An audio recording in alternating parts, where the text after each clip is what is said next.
Hi students, good morning all of you. Today we are going to discuss about the topic explain the feed formulation and manufacturing technology of artificial fish feed. ఇది unit 3లో ఉండేటువంటి 10th question. లేదా ఇలా అయినా అడగొచ్చు, formulation and manufacturing technology of artificial fish feed, ఈ విధంగా అడగొచ్చు. లేదా in which composition pelleted feed of fish is made and manufactured, add a note on its advantages, అలా కూడా అడగొచ్చు. అయితే దీన్ని తెలుగులో అయితే వివిధ కృత్రిమ ఆహారములు చేపలకు అందించు విధానము మరియు గుళికల తయారీని వివరించుము, ఇలా అడుగుతారనమాట. సో చూద్దాము.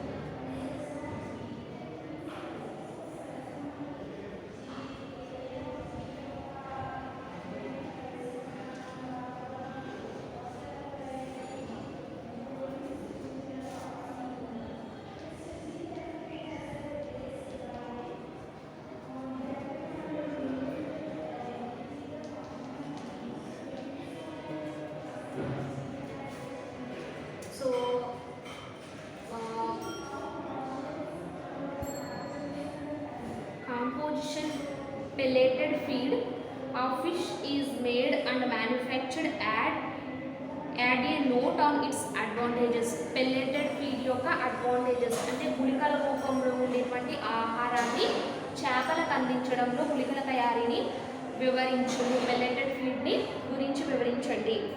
సో తెలుగు మీడియం మెటీరియల్ అయితే 73లో 6th question, English medium material వచ్చేసి 125లో 10th క్వశ్చన్. సో ఇక్కడ ఈ సాధారణంగా ఎటువంటి మెటీరియల్ అయినా, ఫుడ్ మెటీరియల్ అయినా సరే వాటర్పై చల్లడం జరుగుతుంది. అంటే ఒక పాండ్ని తీసుకుంటాం. పాండ్లో ఫిషెస్ని కానీ ప్రాన్స్ని కానీ కల్చర్ చేసేటప్పుడు దానికి కావలసినటువంటి ఫీడ్ ఏదైతే ఉంటుందో వాటిని వాటర్పై చల్లడం జరుగుతుంది.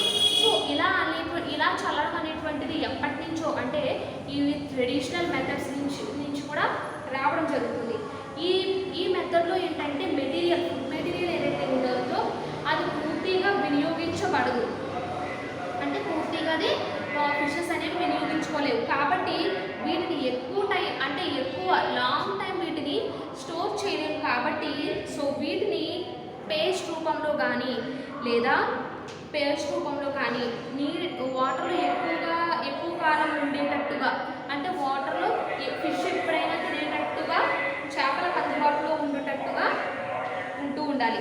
అంటే వీటిని ప్రెసెంట్ పెల్లెటెడ్ రూపంలో, గుళికల రూపంలో వీటిని ఇవ్వడం జరుగుతుంది. గుళికల రూపంలో వీటిని ఇవ్వడం జరుగుతుంది. సో గుళికల రూపంలో ఆహారం వల్ల ఉపయోగాలు, advantages of pelleted food.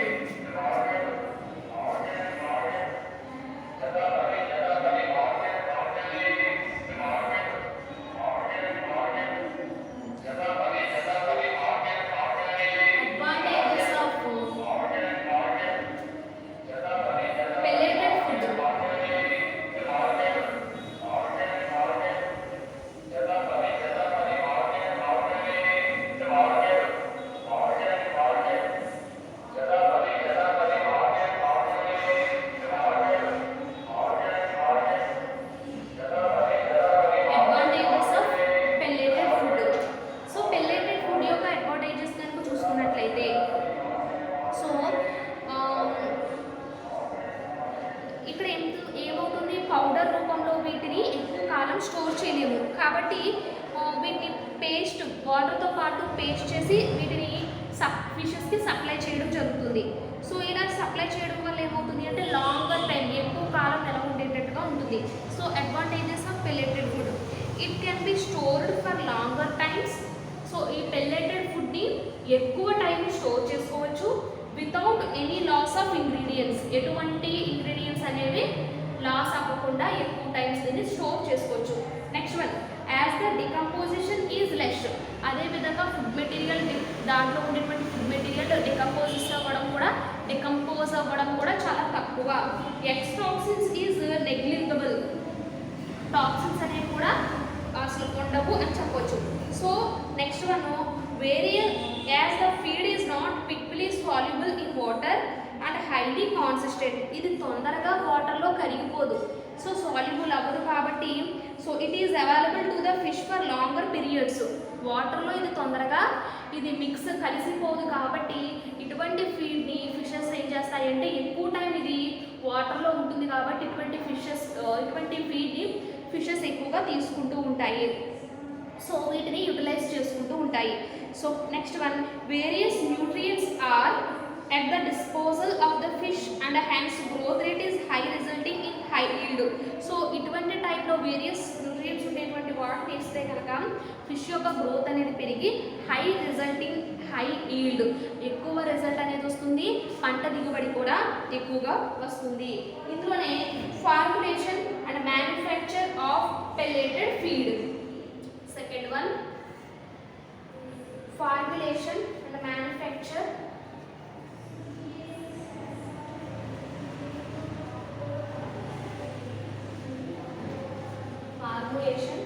and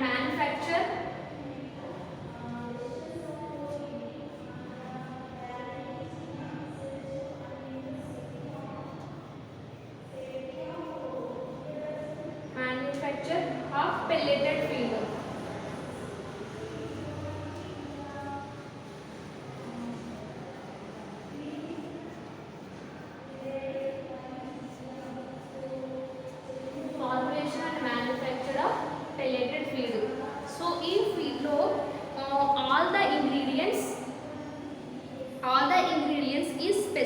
Quantities to be present in the feed are collected, cleaned, dried and mixed thoroughly. So ఇక్కడ ఏం చేస్తున్నారు అంటే ఈ ఫీడ్ని ఇక్కడ ఏం చేస్తున్నారంటే సో వీటిని ఇటువంటి ఫుడ్ మెటీరియల్స్ ఏం చేస్తారంటే ఎక్కువ క్వాంటిటీలో లార్జర్ క్వాంటిటీలో వీళ్ళు కలెక్ట్ చేసి తర్వాత డ్రై చేసి తర్వాత వీటిని పొడి రూపంలో అంటే కలెక్ట్ చేస్తారు డ్రైడ్ అండ్ మిక్స్డ్ త్రూలీ పొడి రూపంలో దీన్ని తీసుకుంటారు. అయితే table showing ingredients required to prepare 1 kg of fish feed. 1 kg of fish feed తయారు చేయడానికి ఒక టేబుల్ అనేది ఇవ్వడం జరిగింది. సో ఆ టేబుల్ ఏంటో ఒకసారి చూద్దాం.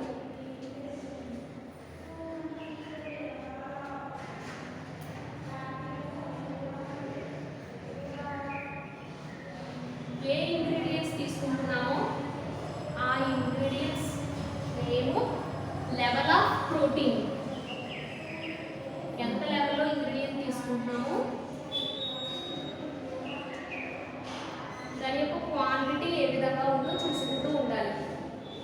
Quantity first one, tapioca floor.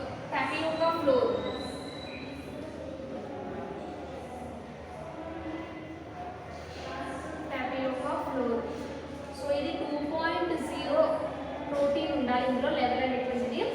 Quantity 90 క్వాంటిటీలో దీన్ని టాపియోకా ఫ్లోర్ తీసుకుంటారు. నెక్స్ట్ వన్, రైస్ బ్రాన్ 6.7 ఇందులో ప్రోటీన్ కంటెంట్ ఉండాలి. క్వాంటిటీ వచ్చేసి 270 క్వాంటిటీలో తీసుకుంటారు. Third one, fish meet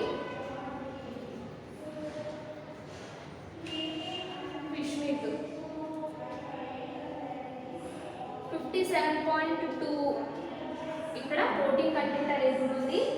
230 quantity మనం తీసుకుంటాము. Groundnut oil cake fourth one,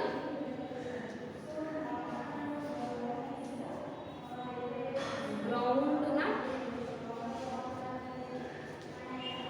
oil cake ఇది వచ్చి 43.5% 140 క్వాంటిటీలో తీసుకుంటాము. ఫిఫ్త్ వన్, సిలికాన్ ప్యూపా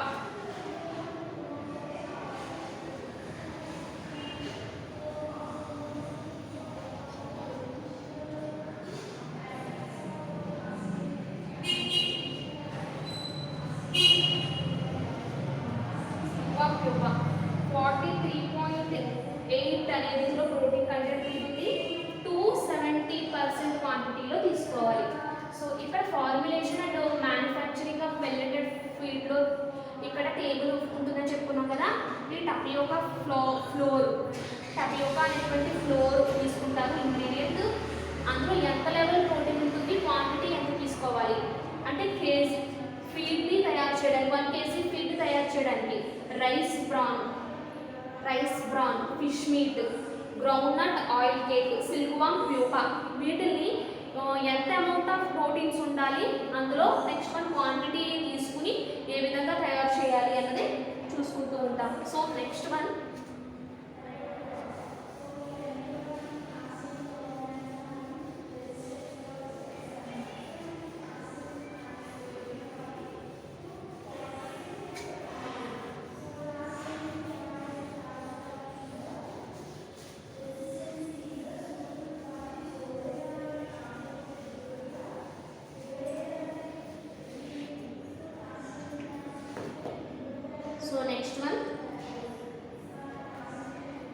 ఇందులో vitamins and minerals salt is required quantities.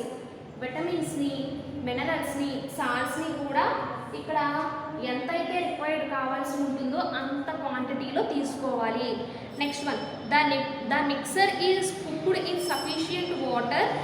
So ఈ విధంగా విటమిన్స్ని, మినరల్స్ని, సాల్ట్స్ని తీసుకున్నటువంటి దీన్ని సఫిషియంట్ వాటర్ని యూజ్ చేసి దీన్ని కుక్ చేయడం జరుగుతుంది. Next one oils, vitamins and minerals are added in required quantities. అంటే తగినంత క్వాంటిటీలో వీటిని తీసుకోవాలి. Cooked mixer and stored well. So వీటిని కుక్ చేసి స్టోర్ చేయడం జరుగుతుంది. The mixer is placed in hand or semi అటాటోమిక్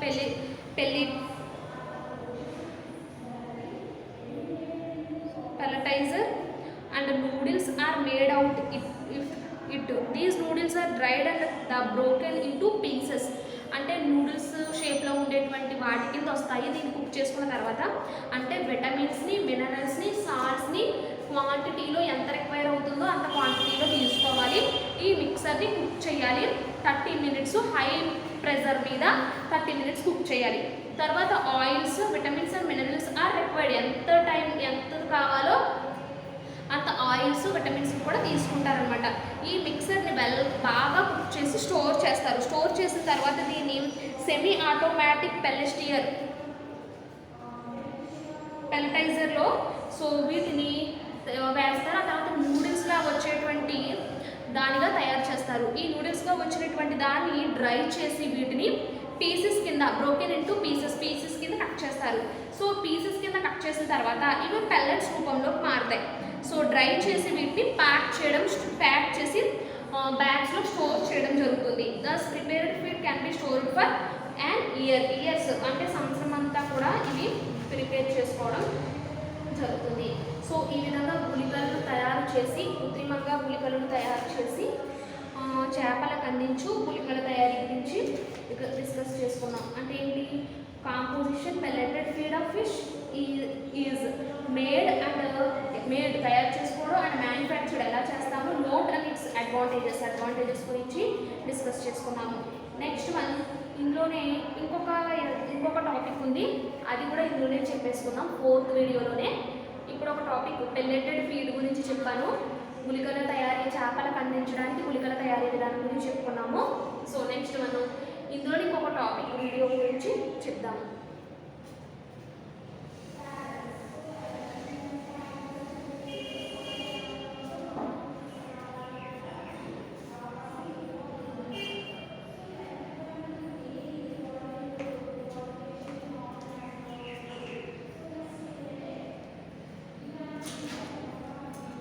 ఇందులోనే నెక్స్ట్ టాపిక్ వచ్చి write an essay on feeding the fish fry. Write an essay on feeding the fish fry. అంటే fish fry దశలో ఉండేటువంటి ఈ ఫిషెస్కి అందించవలసిన ఆహార పదార్థాల గురించి వివరించండి. ఈ టాపిక్ గురించి డిస్కస్ చేసుకుందాం. రైట్ అండ్ ఎస్సే ఆన్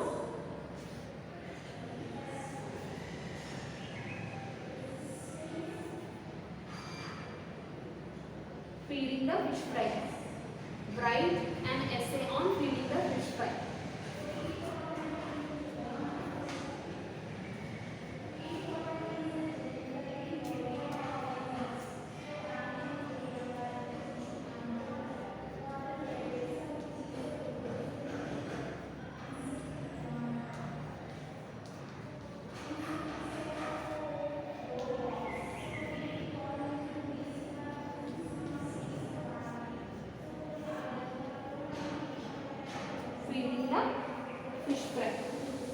దీని గురించి డిస్కస్ చేసుకున్నాము. సో ఇంట్రడక్షన్ ఏంటి? ఇంట్రడక్షన్ కనుక మనం అబ్జర్వ్ చేసినట్లయితే, fry is the first larval stage from released from the zygote in to the natural environment. So fry అనేటువంటిది ఏంటంటే ఫస్ట్ లార్వల్ స్టేజ్ అని చెప్పుకోవచ్చు. So first larval stages of zygote అంటే ఇక్కడ ఏంటి, ఈ ఫ్రై స్టేజ్ అనేటువంటిది ఫ్రై స్టేజ్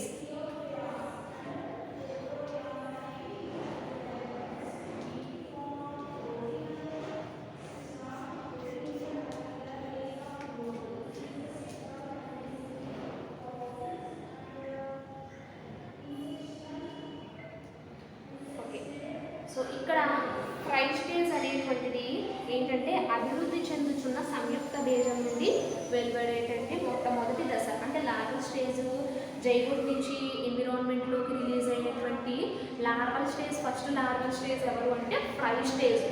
సో ఇక్కడ once fish have successfully completed breeding, the next challenge is keeping the fry alive and healthy.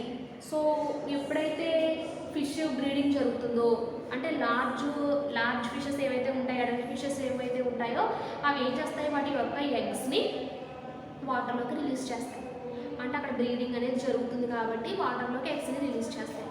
Release చేసిన తర్వాత ఆ ఎగ్స్లో నుంచి ఫస్ట్ లార్వల్ స్టేజ్ ఏమొస్తుంది అంటే ఫ్రై స్టేజ్. అంటే చిన్నగా ఉంటుంది, సంయుక్త బేజం అంటాం. సంయుక్త బేజం నుంచి ఫ్రై అనేటువంటి వస్తుంది. సో ఇది హెల్తీగా ఉంది, బ్రతకాలి అంటే కనుక feeding the fry is of in the stumbling black in the fish form. అయితే ఇటువంటి ఫిష్ ఫ్రై బయటికి రావాలి అంటే కనుక, అది లివ్ చేయాలి అంటే కనుక ఇక్కడ ఫీడింగ్ అనేది చాలా ఇంపార్టెంట్. సో ఇటువంటి రక్షణ పొందగలిగే, జీవించగలిగేటువంటి దశ. అయితే ఇక్కడ ఏంటి, ఈ ఫ్రై స్టేజెస్లో ఉండేటువంటి వాటిని ప్రొటెక్ట్ చేయడం అనేటువంటిది చాలా రిస్క్తో కూడినటువంటిది. సో ప్రాపర్ కేర్ తీసుకోకుండా మనం దాన్ని ప్రొటెక్షన్ చేయలేము. సో వీటికి ఇటువంటి ఫ్రై స్టేజ్లో ఉండేటువంటి ఫిషెస్కి ఏంటి అంటే ఫుడ్ని ఇవ్వవలసి ఉంటుంది. సో ఫ్రై స్టేజ్లు అంటే ఏంటి, నార్మల్ కండిషన్లో ఉండేటువంటి ఫిష్లు ఫుడ్ని తీసుకుంటాయి. కానీ ఫ్రై స్టేజ్లో ఉండేటువంటి ఫిషెస్ మాత్రం, అంటే చిన్న స్టేజ్లో ఉండేటువంటి ఫిషెస్ మాత్రం డైరెక్ట్గా ఇవి ఫుడ్ని తీసుకోలేవు. అంటే వాటిలా డైరెక్ట్గా ఏ ఆహారం పడితే ఆ ఫుడ్ మెటీరియల్ తీసుకోదు. సో కాబట్టి అవి కొంచెం సైజ్ వచ్చేంత వరకు కూడా, ఆహారాన్ని స్వీకరించే వరకు కూడా వాళ్ళు ఇవి కొన్ని స్టాండర్డ్స్ అనేవి తీసుకుంటూ ఉండాలి. అందులో టైప్స్ ఆఫ్ ఫ్రై,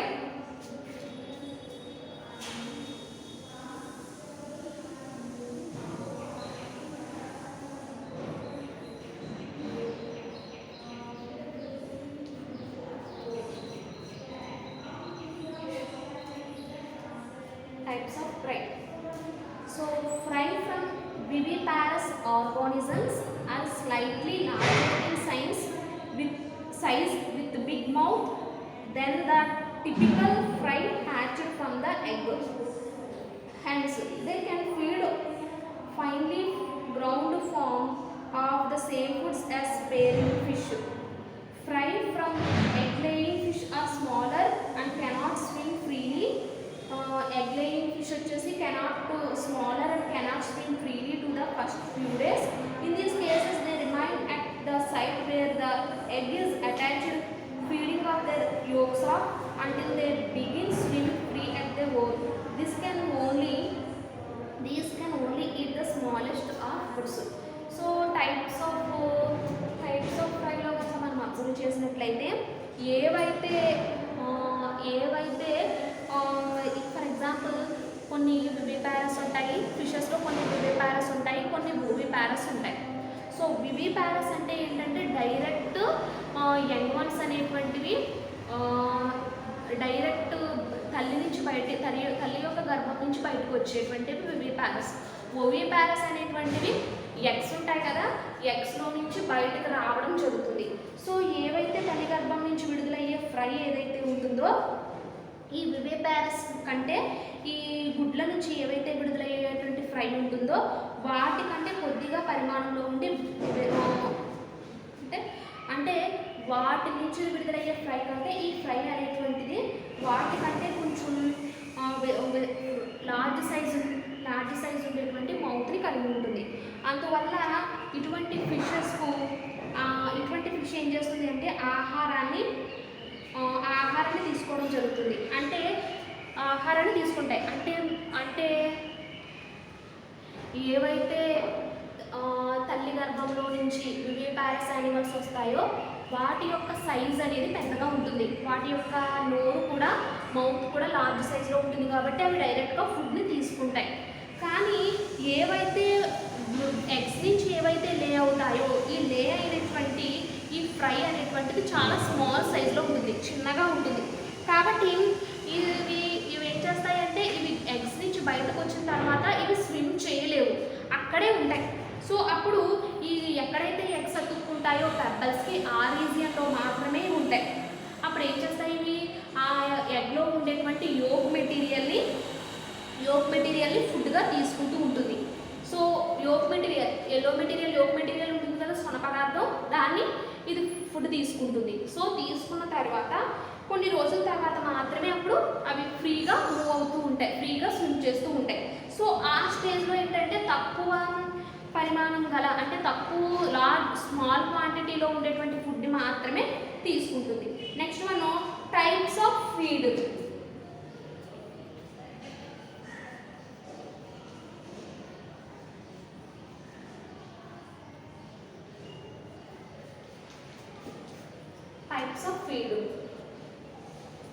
సో ఇక్కడ ఏవైతే ర్యాపిడ్గా గ్రో అవుతున్నటువంటి ఫిషెస్ ఏవైతే ఉంటాయో అంటే ఫ్రై స్టేజ్లో ఉండేటువంటివన్నీ కూడా ఎక్కువ ఆహారాన్ని గ్రహించి ఇవి ఫ్రై స్టేజ్లో ఉండేటువంటి ఫిషెస్ అన్నీ కూడా వాటి యొక్క గ్రోత్ అనేది చాలా ఎక్కువగా ఉంటుంది కాబట్టి ఫీడింగ్ కూడా అదే విధంగా తీసుకుంటూ ఉంటాయి. అంటే ఏంటి, వాటికి ఈ ఫ్రై స్టేజ్లో ఉండేటువంటి వాటికి రిచ్ న్యూట్రియంట్స్ ఉండేటువంటి ఫుడ్ని ఇవ్వవలసి ఉంటుంది. అంటే ఆహారాన్ని సప్లై చేసేటప్పుడు వాళ్ళు సరిగ్గా అంటే ప్రాపర్ కేర్ తీసుకోకపోతే ఈ ఫ్రై స్టేజ్లో ఉండేటువంటివన్నీ కూడా ఎక్కువ చనిపోతూ ఉంటాయి. అంటే డెత్ రేట్ అనేది ఎక్కువైపోతుంది. ఫలితంగా ప్రోడక్ట్ అనేది మనకి అంటే ఈల్డ్ అనేది పంట అనేది తగ్గిపోతుంది. కాబట్టి వాళ్ళు ఈ స్టేజ్లో ఉన్నటువంటి ఫిషెస్కు ఇన్ఫ్యూసోరియా ఈ స్టేజ్లో ఉండేటువంటి ఫిష్కు ఏం పెడతారు అంటే ఇన్ఫ్యూసోరియా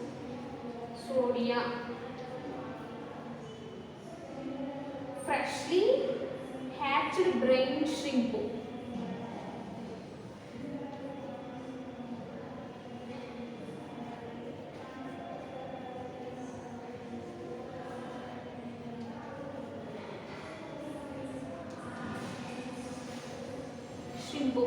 సో వీటిని ఏం చేస్తారు అంటే ఇన్ఫ్యూసోరియా షింప్ విడుదల చేసేటువంటి బ్రెయిన్ మరియు గ్రీన్ వాటర్ ఇవి మెయిన్గా కావాలన్నమాట. సో ఎప్పుడైతే అవి ఫుడ్ అనేది సప్లిమెంటరీగా లేకపోతే ఫుడ్ అనేది సఫిషియెంట్గా లేకపోతే అది ఎగ్లో ఉండేటువంటి యోక్ మెటీరియల్ని తీసుకుంటుంది. సో ఎప్పుడైతే ఫ్రై ఫీడ్ని ఉపయోగించవలసి ఉంటుందో మార్కెట్లో రిలీజ్ అయ్యేటువంటి మెటీరియల్స్ కూడా ఉపయోగిస్తూ ఉంటారు.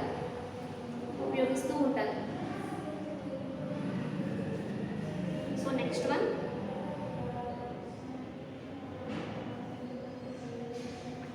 ఉపయోగిస్తూ ఉంటారు.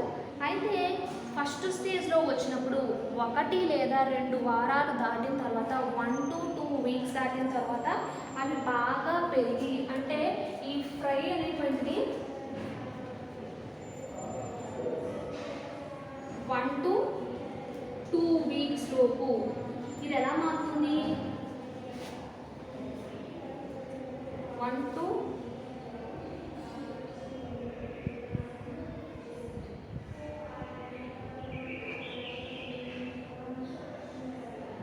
ఫింగర్లింగ్.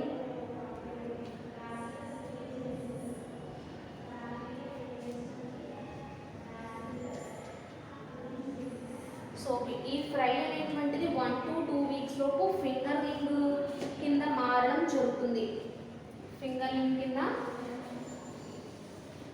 ఇది మారడం జరుగుతుంది. సో అప్పుడు ఏం చేస్తుంది అంటే ఫింగర్లింగ్ కింద మారిన తర్వాత అంటే ఫింగర్లింగ్ చిరు చేప దశకు ఫ్రై కాస్త చిరు చేప దశకు చేరుతాయి.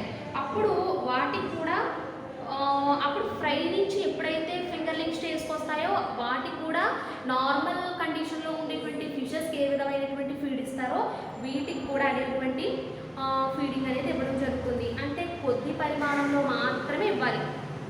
నెక్స్ట్ వన్ మార్కెట్లో వచ్చేటువంటి flakes, next one pellets, freezing food, next లేదా పౌడరు లేకపోతే గ్రాన్యూల్స్ రూపంలో కానీ వాటికి సప్లై చేస్తూ ఉండాలి. ఎప్పుడైతే ఫ్రై పెరుగుదలకు కావలసినటువంటి ఆహారం ఏదైతే ఉందో అదేవిధంగా పేరెంట్స్కి ఏ విధమైతే ఫీడ్ ఇస్తారో దానికి కూడా అదేటువంటి ఫీడు పెరిగేటప్పుడు ఇవ్వవలసి ఉంటుంది. అంతవరకు కూడా ఫ్రై దశలో అవి ఇష్టపడేటువంటి ఆహారం ఏదైతే ఉంటుందో అది ఎన్విరాన్మెంటల్లో లభించేటువంటి ఆల్గే, నెక్స్ట్ సీవీడ్స్, ట్యూబిఫాక్స్, వామ్స్, వీటన్నింటినీ కూడా అంటే ఫ్రై దశలో అవి బాగా ఇష్టపడే ఆహారం ఏంటి అంటే ఆల్గే, ఇన్సెక్ట్స్,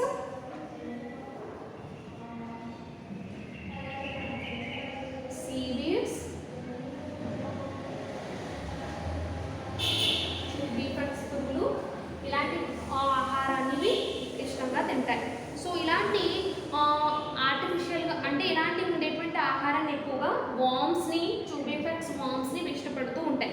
తర్వాత ఎప్పుడైతే సైజు ఫింగర్లింగ్ సైజ్ వస్తుందో అప్పుడు ఈ ఆర్టిఫిషియల్గా ఫీడ్ని కూడా ఇవ్వడం జరుగుతుంది. సో వాటి పెరుగుదల పెరిగి ఎక్కువ ఈల్డ్ అనేది రావడం వీలు కలుగుతుంది.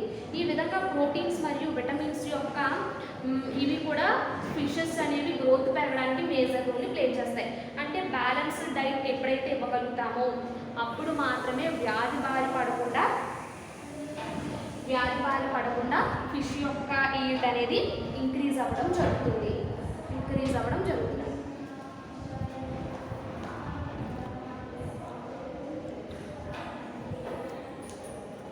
ఫిష్ ఈల్డ్ అనేటువంటిది ఇంక్రీజ్ అవ్వడం జరుగుతుంది.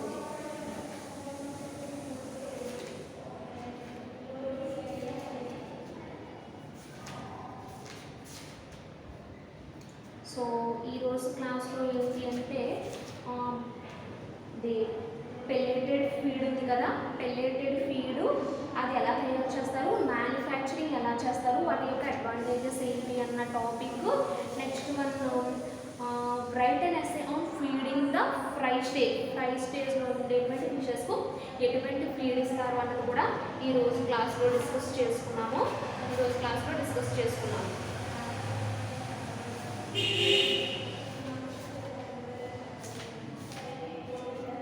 అదేవిధంగా ఈ ఫిషెస్ని కల్చర్ చేసేటప్పుడు ఏంటంటే వాటిలో మెయిన్గా ఈ proteins, amino acids, fats, carbohydrates ఇవన్నీ కూడా రిచ్గా ఉన్నాయో లేదో చూసుకుంటూ ఉండాలి. అంటే ప్రోటీన్స్ అంటే ఫర్ ఎగ్జాంపుల్ ఫిష్ యొక్క మాస్ అనేది పెరగడానికి ఏంటంటే ఈ ప్రోటీన్స్ అనేటువంటివి ఇంపార్టెంట్ అని చెప్పొచ్చు. అంటే గ్రోత్ పెరగాలి అంటే ప్రోటీన్స్ అనేటువంటిది ఇంపార్టెంట్ చెప్పొచ్చు. అంటే ఇంచుమించు 20 to 60% ప్రోటీన్స్ అనేవి ఉండేటట్టుగా చూసుకుంటూ ఉండాలి. నెక్స్ట్ మన అమైనో యాసిడ్స్ వచ్చేసి arginine, lysine, leucine, isoleucine, histidine, phenylalanine, threonine, tryptophan అనేటువంటి వీటిని కూడా ఈ అమైనో యాసిడ్స్ కింద కూడా ఇవ్వడం జరుగుతుంది. ఫ్యాట్స్ వచ్చేసరికి 4 to 18% ఫ్యాట్స్ అనేవి అవసరమవుతాయి. సో 90% ఫ్యాట్స్ అనేవి యూటిలైజ్ చేసుకుంటాయి. ఎప్పుడైతే 2% ఫ్యాట్స్ ఎప్పుడైతే ఇస్తామో కార్ప్ ఫిషెస్ అనేటువంటి గ్రోత్ పెరుగుతుంది. Next one carbohydrates. ఈ మాంసాహార చేపల్లో శాకాహార చేపల్లో కూడా సెల్యులోజు డైఎస్టేజ్ అనేటువంటి ఎంజైమ్లు ఉంటాయి కాబట్టి ఇవి తేలికగా జీర్ణమవుతాయి కాబట్టి ఈ కార్బోహైడ్రేట్స్ని కూడా ఇస్తారనమాట.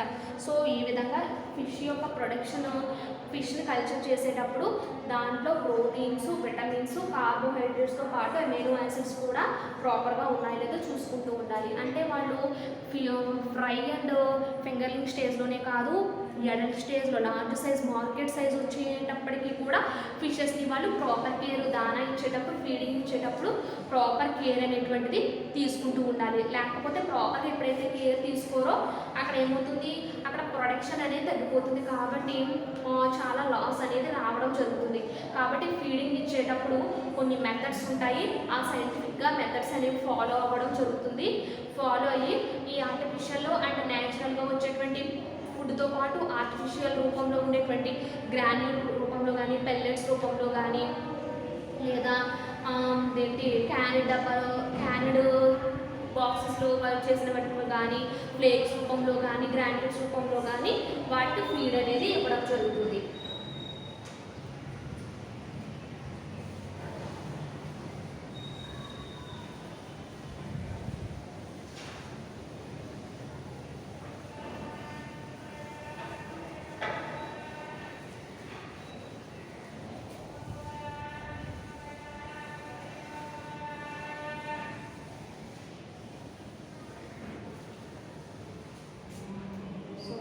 క్లాస్లో టోటల్గా పెల్లెటెడ్ ఫుడ్, వాటి యొక్క అడ్వాంటేజెస్, మ్యానుఫ్యాక్చరింగ్ గురించి డిస్కస్ చేసుకున్నాము. అదేవిధంగా ఫ్రై స్టేజ్లో ఉండేటువంటి ఫిషెస్కి ఎక్కువగా ఏ ఫుడ్ పెడతారు అన్నది కూడా డిస్కస్ చేసుకున్నాము. అంటే ఫ్రై స్టేజ్లో ఉండేటువంటి దానికి ఎక్కువగా ఏంటంటే అవి న్యాచురల్ ఎన్విరాన్మెంట్లో ఉండేటువంటి ఫీడ్ని, ఆల్గే, ట్యూబిఫాక్స్, వామ్స్ వీటిని ఎక్కువగా ఇష్టపడతాయి అన్నమాట. సమ్ టైమ్స్ అది ఫుడ్ లేకపోతే యోగ్ మెటీరియల్ని ఆహారంగా తీసుకోవడం జరుగుతుంది. ఇన్ఫ్యూజోరియా, బ్రెయిన్, గ్రీన్ వాటర్ కూడా ఎక్కువగా అది రిక్వైర్ చేస్తూ ఉంటుంది. కాబట్టి సో ఇలా ప్రాపర్గా మనం కేర్ అనేది తీసుకుంటే ఈ హై ఈల్డ్ అనేది, ప్రాపర్గా కేర్ తీసుకున్నట్లయితే హై ఈల్డ్ అనేది రావడం జరుగుతుంది. సో టోటల్గా మనం ఈ రోజు క్లాస్లో 2 టాపిక్ గురించి చెప్పుకున్నాము.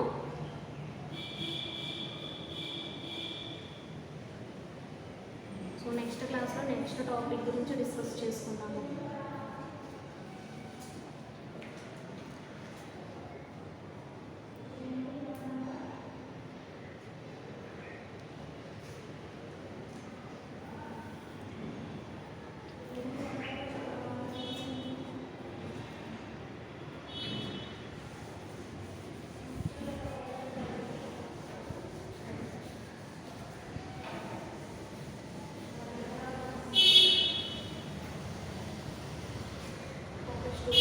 ఇంపార్టెంట్ ఈ 3rd యూనిట్, అలాగే ఇమ్యూనాలజీ కూడా 5th యూనిట్ అవుతుంది. 5th యూనిట్ కంప్లీట్ అయిపోతే ఇమ్యూనాలజీ పేపర్ కూడా కంప్లీట్ అవుతుంది. అంటే పోస్ట్ మార్కెట్ టెక్నాలజీ, ఇమ్యూనాలజీ కూడా ఒక 2-3 డేస్లో ఇమ్యూనాలజీ కూడా కంప్లీట్ అయిపోద్ది. 2 పేపర్స్ కంప్లీట్ అయినట్టు. సో ఇప్పుడు మనం ఆక్వాకల్చర్ మేనేజ్మెంట్ ఒకటి చెప్పుకుంటున్నాం, ప్రిన్సిపల్స్ ఆఫ్ ఆక్వాకల్చర్ ఒకటి ఉంది. సో మ్యాక్సిమం ఇంపార్టెంట్ క్వశ్చన్స్ అన్నీ కూడా మీకు నేను గ్రూప్లో పెడతాను. సో ఇంపార్టెంట్ క్వశ్చన్స్ జాగ్రత్తగా చదువుకుంటే ఈ సెమ్లో ఇంపార్టెంట్ క్వశ్చన్స్ ఏవైతే ఉన్నాయో, రిపీటెడ్ క్వశ్చన్స్, ఇంపార్టెంట్ క్వశ్చన్స్ కూడా మీకు ఇవ్వడం జరుగుతుంది.